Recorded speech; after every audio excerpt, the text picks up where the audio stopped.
been through real life. You've had ups and downs of real life happen to you, and you still keep moving forward. I always say it can't rain forever. Lately, I feel like I've been going through a stormy season, but honey, summer is coming. Kandi Burruss is on the Tamsen Show like you have never seen her before to talk about her many chapters, from singer and Grammy-winning songwriter to what helps her pivot time and time again. That must have been such a whirlwind. What do you remember about that time? I saw Ellie Reed at a party, and he was like, I'm going to make this song the biggest song of your career. And I was like, yeah, okay. But he was not lying. No Scrubs is the gift that keeps on giving. They opened up the door for me to be able to write for so many other people. So then we move forward. You joined Real Housewives. What made you decide to do that? In my mind, I was like, I don't really see myself with those women. Nothing against them, but I didn't see myself fitting in. But then I was like, okay, it could be something to do. Maybe like a year, do one season. How many seasons was it? 14. 14! Would you ever go back to Housewives? Now, what I will say about it is, whether you are building a career, feeling stuck, or wondering if it's too late to pivot, today's conversation is going to expand what you believe is possible for your life. My guest today is Kandi Burruss, a true mogul, a Grammy-winning songwriter, serial entrepreneur, Broadway producer, and performer, and a woman who has mastered the art of reinvention. Kandi has built every chapter of her life from the ground up, and her story that you're going to hear is proof that you can evolve, shift lanes, and create new chapters at any stage of your life. I really think by the end of the interview in this episode, you're going to walk away with something I think we all need more of: permission to take up space and clarity about what reinvention can look like for you. Kandi, welcome to the show. It's so good to see you again. Thank you. Yes. I was looking at the trajectory of your career, and I'm like, you have done everything, I feel like. And I feel like you think there's still so much more left to do. I do. Yes. Yes, of course. Well, let's talk about, first of all, you're so busy all the time. Mm-hmm. What does your day look like? What is how do your mornings start most days? How do you even do it? Well, today started at 3:30 a.m. I had to sing this morning. I had to sing on The View this morning. And we were doing a song from Juliet. But in the morning time, I normally wake up sounding like a man, like okay. So my vocal coach said I needed to get up and get on the treadmill and wake my body up. Right. So at 4 a.m. I was on the elliptical machine, and then I did vocal training, and then all the things, the hair, the makeup, interviews, back to back, running around, and all of the rest of that is kind of normal. The back to back interviews, going here, there, everywhere. That's before the day starts. Yeah. That's kind of before the day starts. Yeah. I had no idea you have to wake up your voice, though. Like, I don't want to get on a treadmill at 3:30 in the morning, and I don't think anyone wants to hear me sing. This is, I haven't had to sing early in the morning in a long time. Yeah. And so I was really stressed about it, to be honest. You were? Why? What? Because, first of all, I feel like I'm at this place in my life where social media has taken over, right? I feel like my name is in a blog every other day. And, I have people who love me, then I have people that hate me who can't wait till I mess up or do something that they can drag me for. So I was like, this performance has to be on point. And so I was like, okay, morning time, performing, I don't know about all of that. So was it on point? Yes. Good. I'm so happy. He was right. I felt energized. I felt better just by getting up and working. And I have been working out more lately. Yeah. So I noticed it. I've been feeling the change. It does feel different, doesn't it, when you do it? I think, well, for me, I like to want to just check it off my list and get it done so I don't have to dread it all day long. But it does make my head feel better. All right. Okay. How do you protect your peace with that? If are you aware? I guess you're aware that if you're in blogs and stuff, do you pay attention to that though? I feel like you've got to really protect yourself with everything you're doing. Well, I've been trying, but it's like I can't even lately, especially with going through divorce, I can't even open an app without immediately being hit with something where somebody is saying something about us or something, and it's not really all good either, right? You got to stop reading that. You got to stop reading it. Please. Yes. But you got a smile on your face.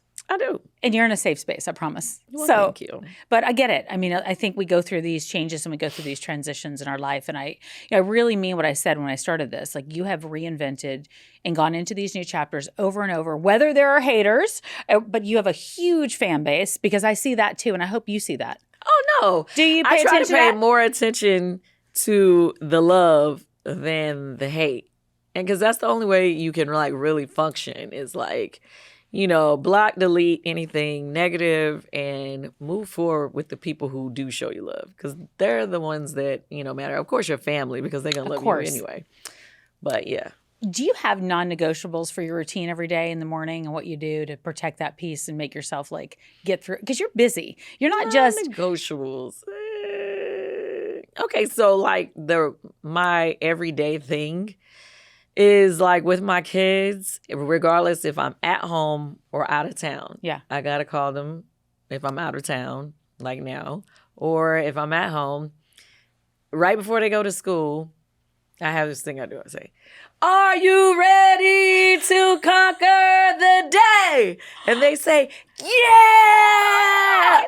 And I say, "Are you ready to conquer the day?" And then they say, "Yeah!"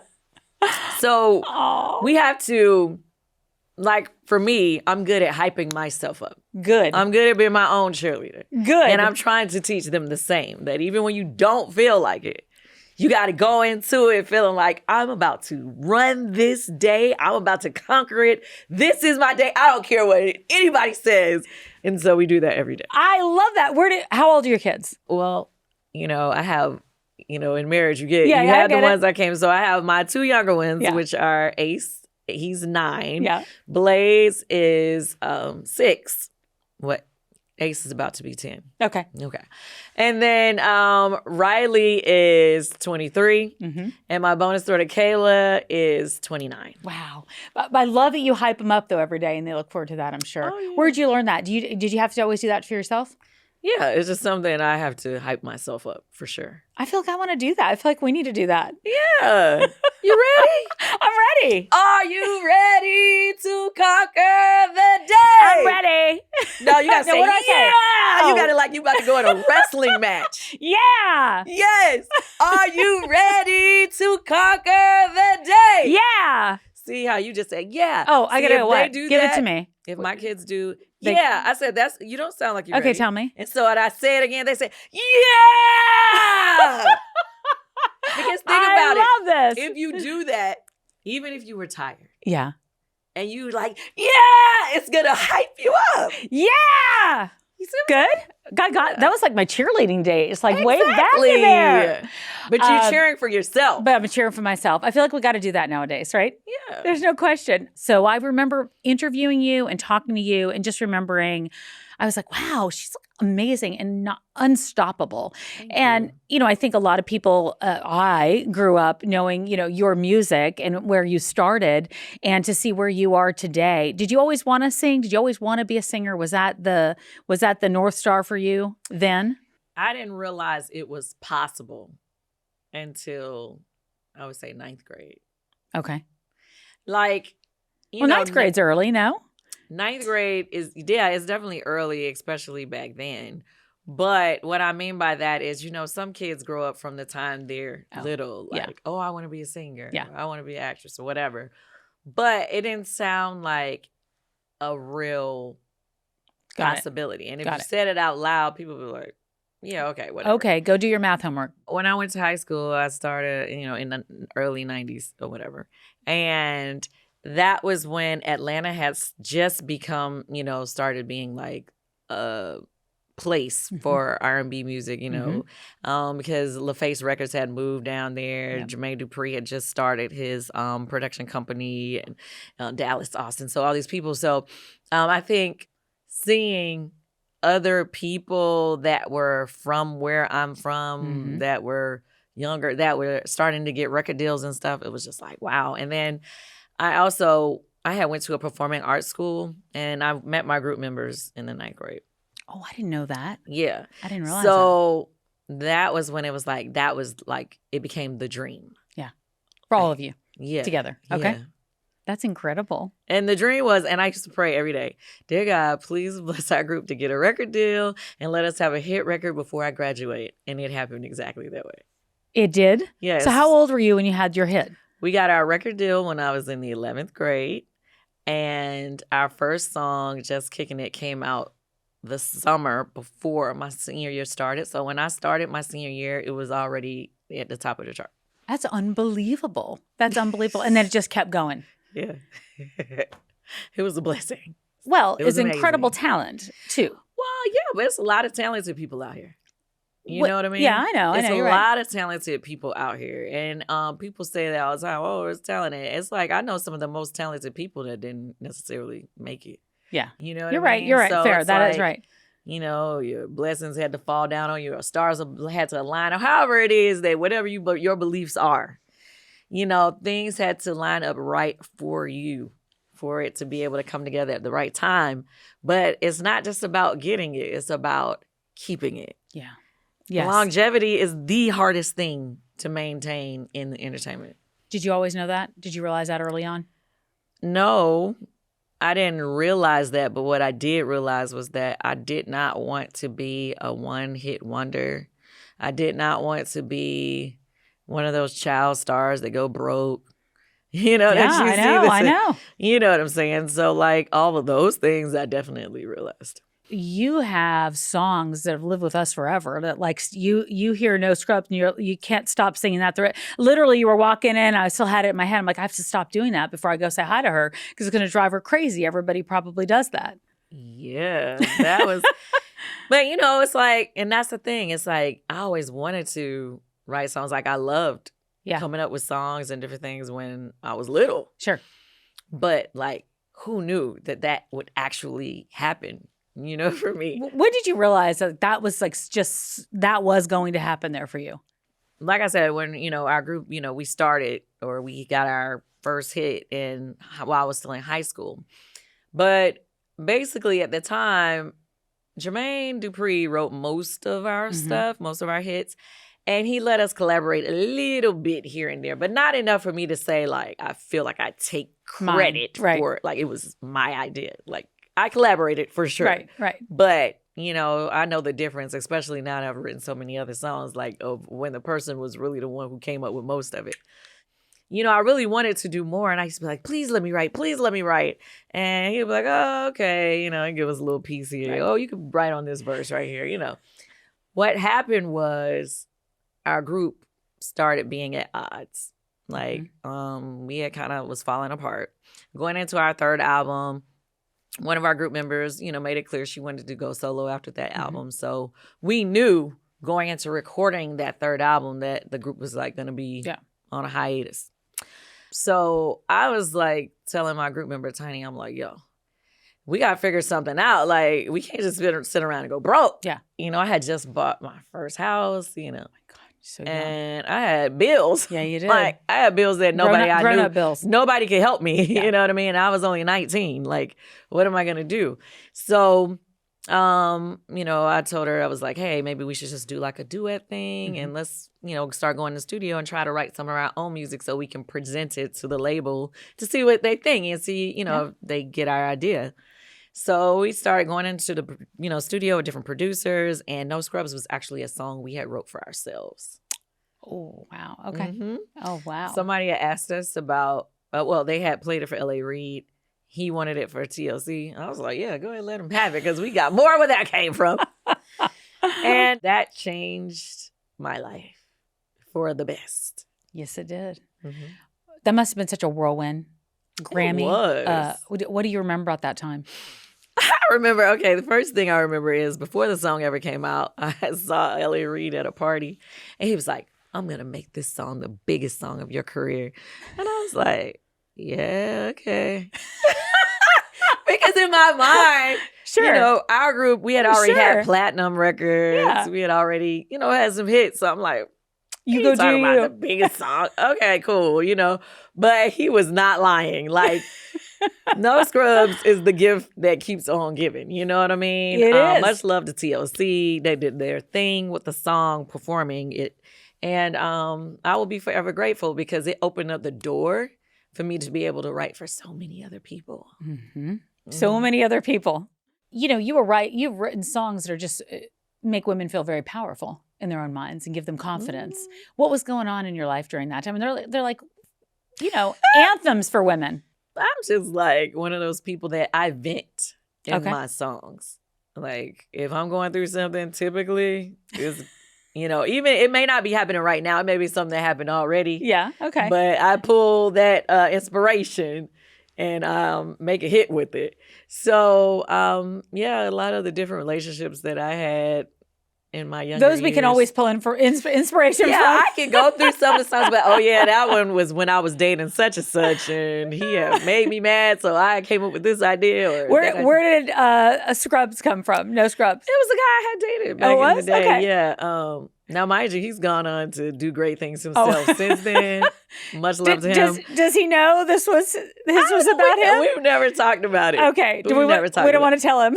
Okay, we'll leave that between us. I think he knows, but you know, it does. I mean, at this point, it doesn't matter. We were super young when we dated. Yeah. And it just gave me inspiration. Like it was the perfect inspiration. Thank you to him. Thank you to him. Always thank you. All right. So then we move forward. You joined Real Housewives. What made you decide to do that?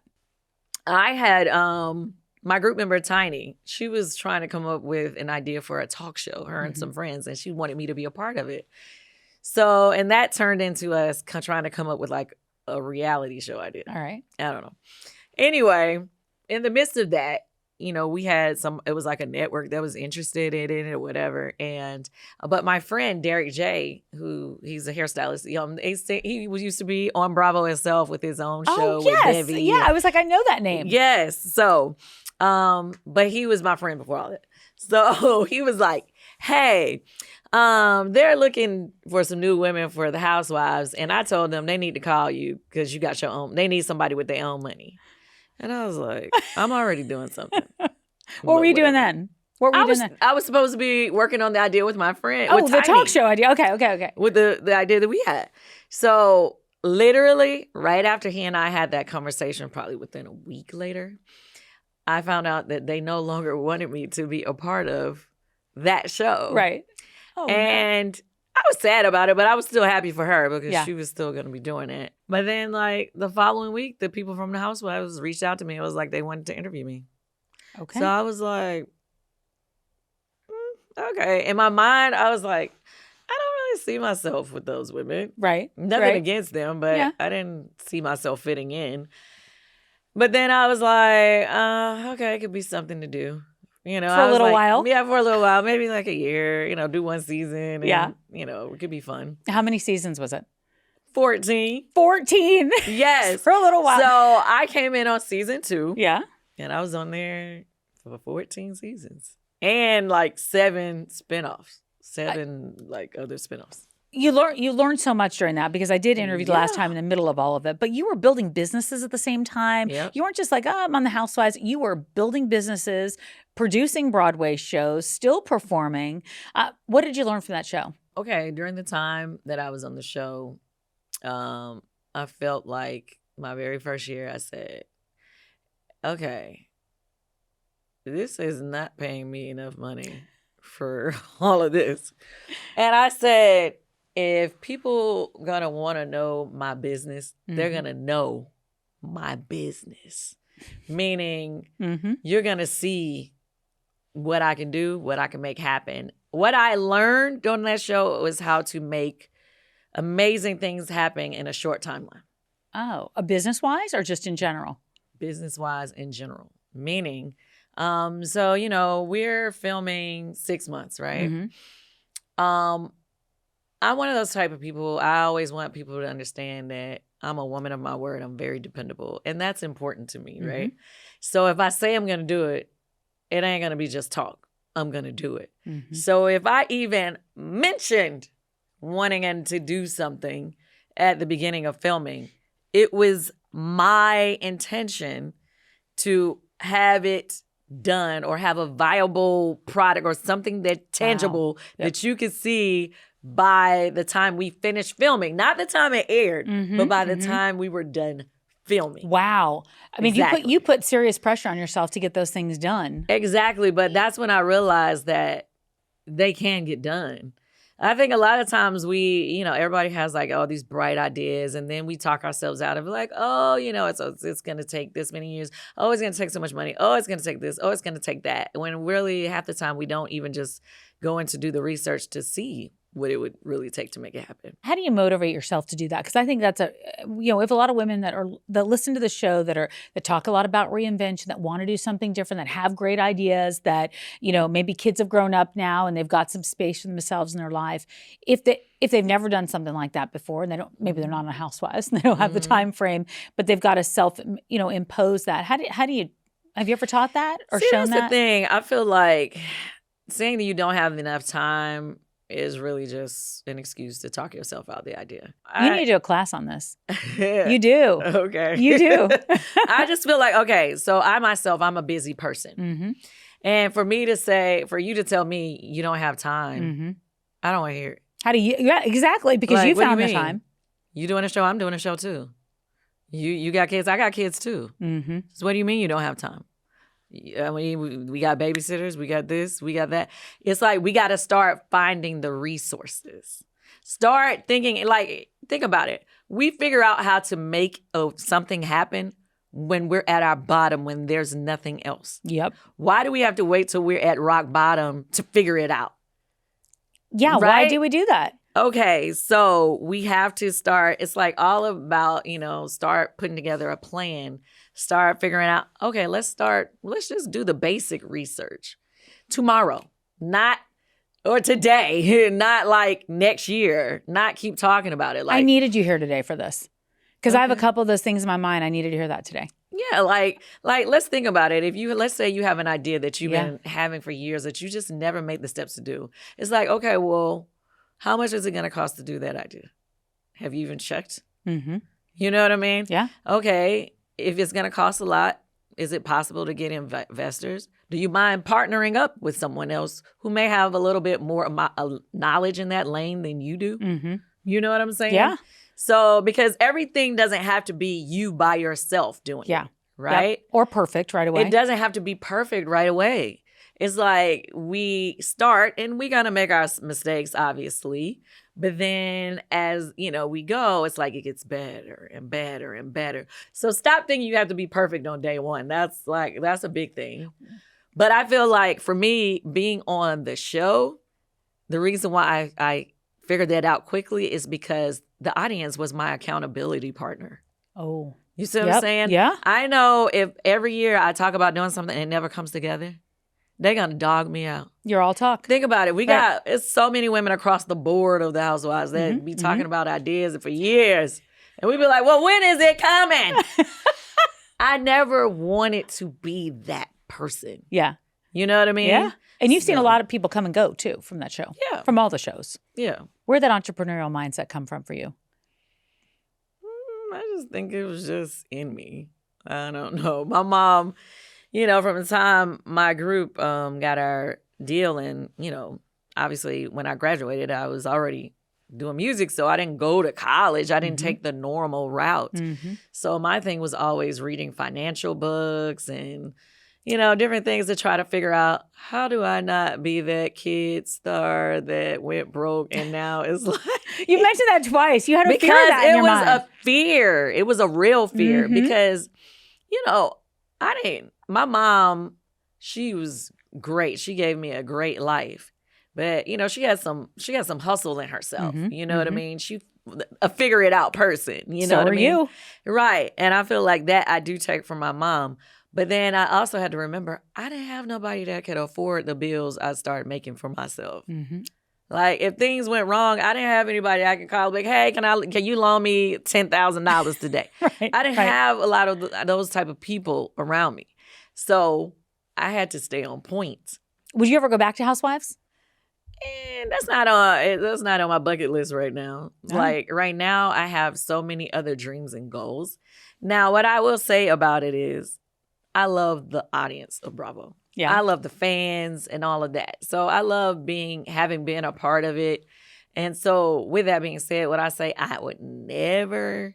No, I wouldn't say never, but I have a few more things that I'm really trying to accomplish right now. And I think being on the show would be blocking me from going after the other bigger things that I want to do.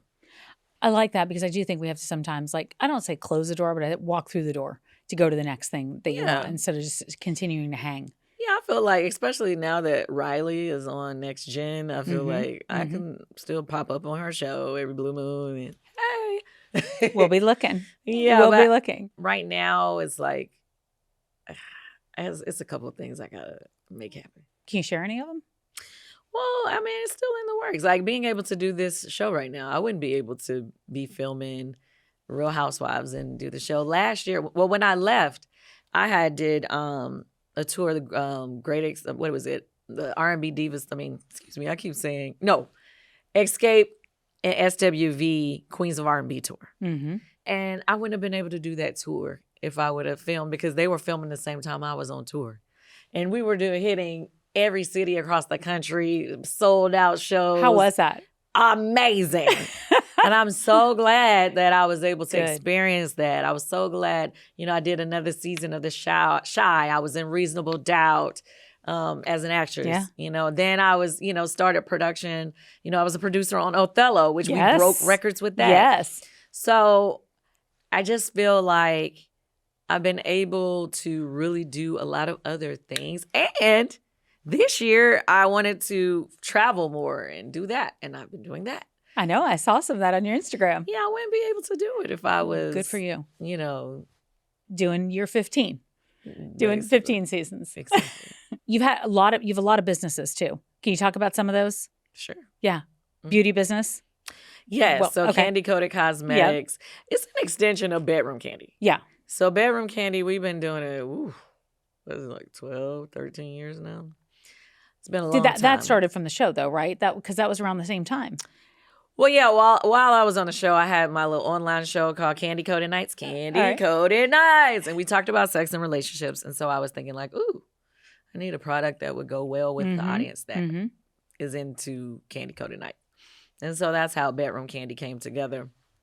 And I partnered up with my partner. Shout out to Suki and Brian. And they helped me develop all of that. And we've won awards for our products and everything. So that's been a great experience. Great. And we have our consultants. And so we wanted to have more products for our consultants to be able to sell through their company, their businesses. And we started the cosmetics side, and it's been great. That's incredible. You're way before your time almost with that, I think, because all of a sudden now, like sexual and wellness, and I mean, I talk about menopause all the time, but all those things are part of that conversation. That is so funny because I agree with you. I was before my time, especially like in the Black community. It was hush hush to talk about sex openly. You know what I mean? It was kind of like, you unhushed it. But I felt like I felt it was important that a woman who wasn't necessarily a porn star, an everyday woman, to say, hey, yes, we like to have sex, and we need to be able to experience an orgasm too, because a lot of women aren't experiencing or whispering about, or not even talking about it. Yeah, not even thinking about it. Yeah, and you got to understand that a lot of women, they may have questions, but they don't have a safe space to feel like they can ask anybody those questions. Because back then, when I first started, it was like, you're not supposed to talk about that out loud. What did people say when you first started talking about that out loud? Were they surprised? It was funny. I think people, I don't know how I made it. It made a lot of people feel a lot more comfortable. Good.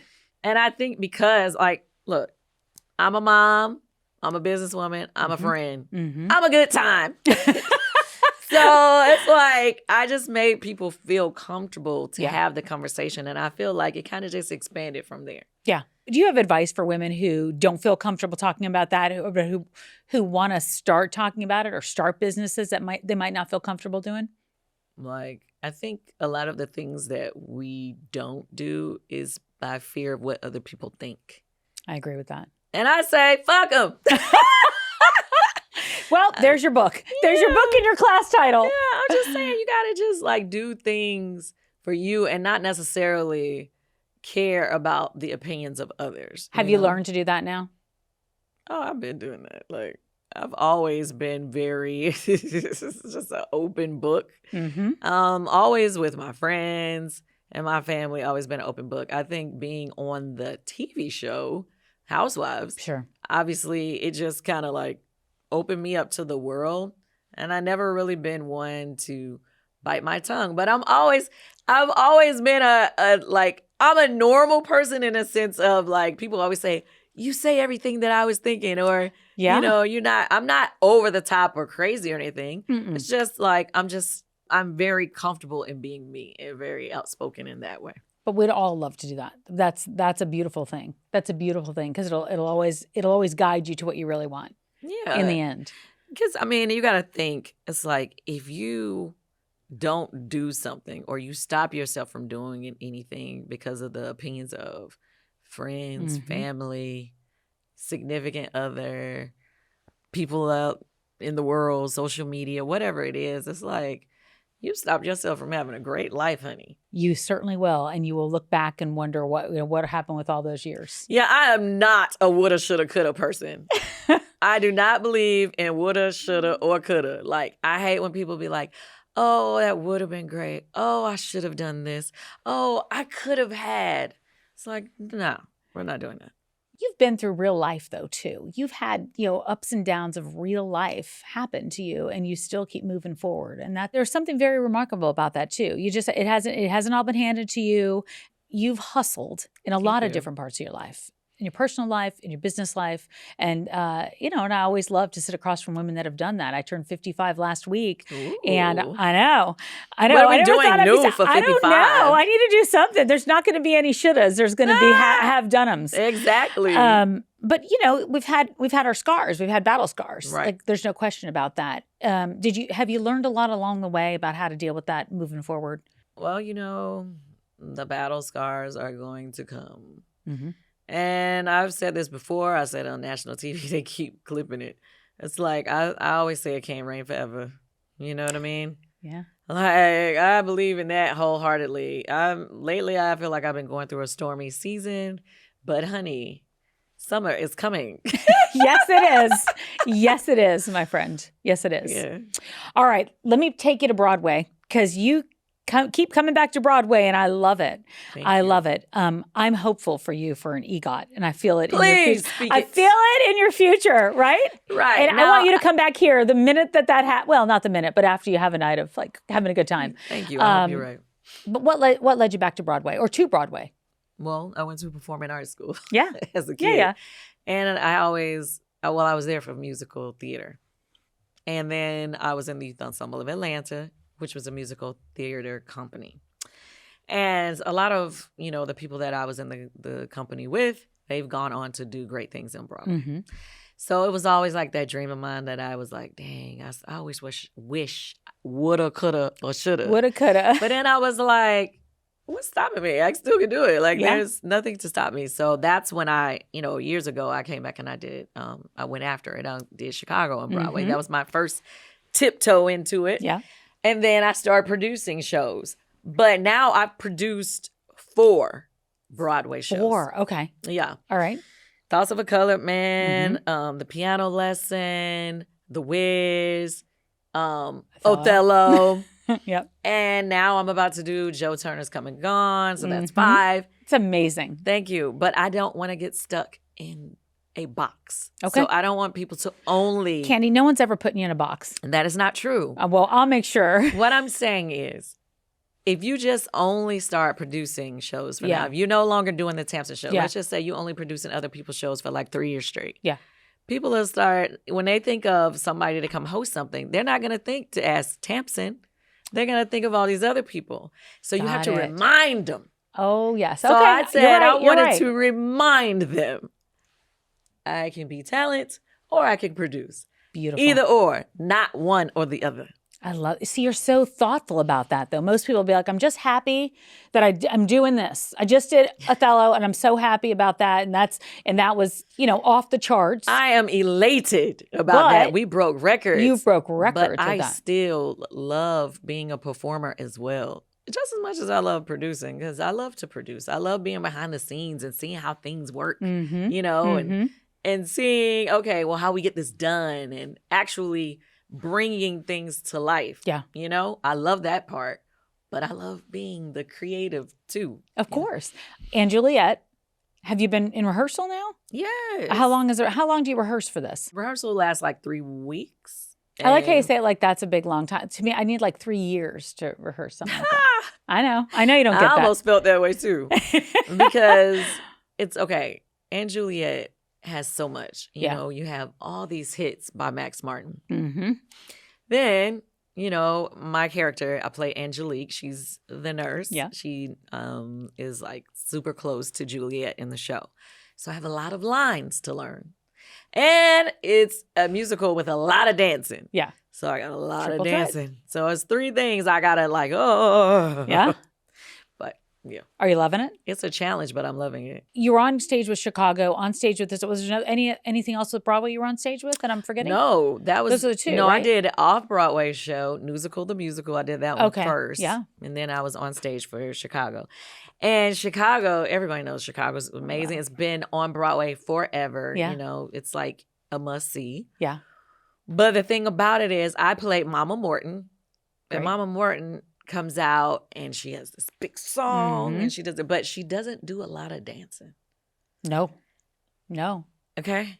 Oh. She doesn't have to do a lot of songs. So now you're dancing. being Angelique, I have to do a lot of dancing. I got to do a lot of singing. I got to do a lot of acting. Do you It's love a lot, one or a lot. and all at the same time? All at the same time. Are you loving it?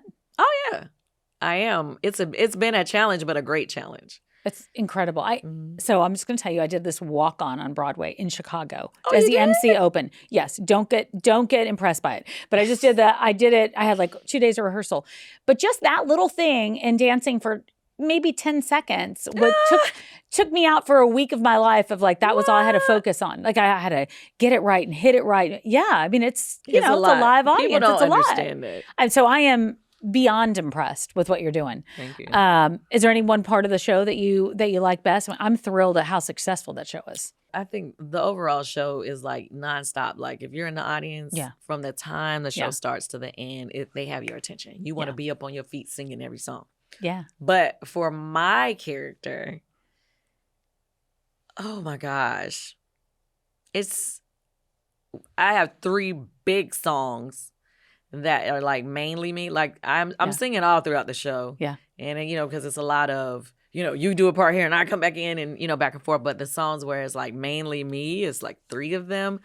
And out of those, Perfect is probably someone's obvious answer. But Oops, I Did It Again. Oh, yeah. I love it. It's good. The dancing is good. All of it. And all of it. It's got to make and it makes the crowd go crazy, I'm sure. So you're producing in one theater and you're on stage on the other theater? Is that how that's working? So with what's Joe Turner? happening is... Okay. And for people that are not familiar with Joe Turner's Come and Gone, can you just talk a little bit about who's in it? Yes. So, okay. So Joe Turner's Come and Gone. So I'm a producer on that show. It's starring Taraji P. Henson. Yes. And Cedric the Entertainer. And they are amazing. I love them. And I'm fans of their work, right? Have you worked with either one before? Did I work with... I feel like I've been on... Like had a small part on something that Cedric the Entertainer was doing before. I can't quite remember what happened, but that was a long time ago. But not in a significant way like now. But, and then now I'm performing in Juliet. But basically how it's going to work is I'm in and Juliet from December 11th to March 8th. Yeah. And then the first day of previews for Joe Turner's Coming On doesn't start until like March 29th. Where's my phone? So you have a week? March 20th. Yeah, I got like 2 weeks, but I'm not in it. So it's different when I can just be behind the scenes. Yeah. And they're in rehearsals while I'm performing in this show. So I will be able to go by the rehearsals and make sure everybody's good. I'm there if they need me, you know, doing whatever I need to do for them. And then at night go perform. And then Juliet. So nobody better tell you they don't have time. for something. No, do not tell me that. Like, okay, do not work for me if you're one of those people that's like, oh, I'm so tired. Oh, this. I hate a complainer. I hate a complainer. And then if you have the nerve to tell me you're tired, and I'm sitting here like, really? No room for that here. Yeah, no. What does the next version of Kandi look like? Ooh. The next version of Kandi, I don't know. I'm still figuring it out. I don't want to act like I know right now because right now I'm going through a transitional stage of my life. So I'm still figuring out what that looks like. But what I do know is the major factor in that is happy.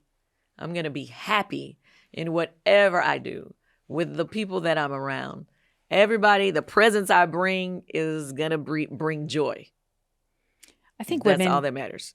It is all that matters. Have you learned that over time in life, or is it something that's gotten more important as you've gone through the years? Yeah, I mean, it's definitely gotten more important because it's like, we all want success. We all want money, right? Sure. That's a major factor. But, when you have a family and you have kids and all of the things, you want to make sure that their joy is on level 10, right? Mm-hmm. But then in that, you got to make sure your joy is at a level 10, right? You're right. So I'm moving with ultimate goal being joy.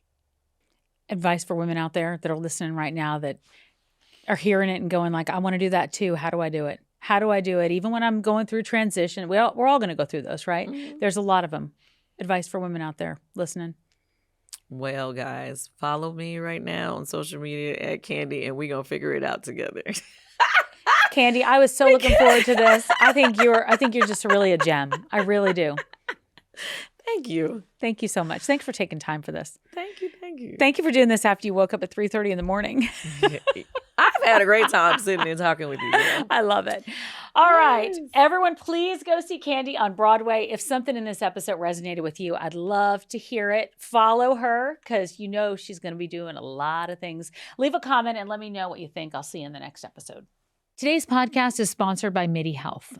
So many of you know this, but I was dismissed over and over again when I was struggling with perimenopause symptoms. I didn't even know I was in perimenopause.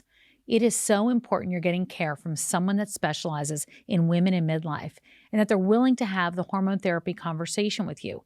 I get questions from you every single day about where to go for support, and I'm always suggesting MIDI Health. It's covered by insurance, and you don't even have to leave your house. Ready to feel your best and write your second act script? Visit joinmidi.com/Tamsen today to book your personalized insurance-covered virtual visit. That's joinmidi.com/Tamsen. MIDI, the care women deserve.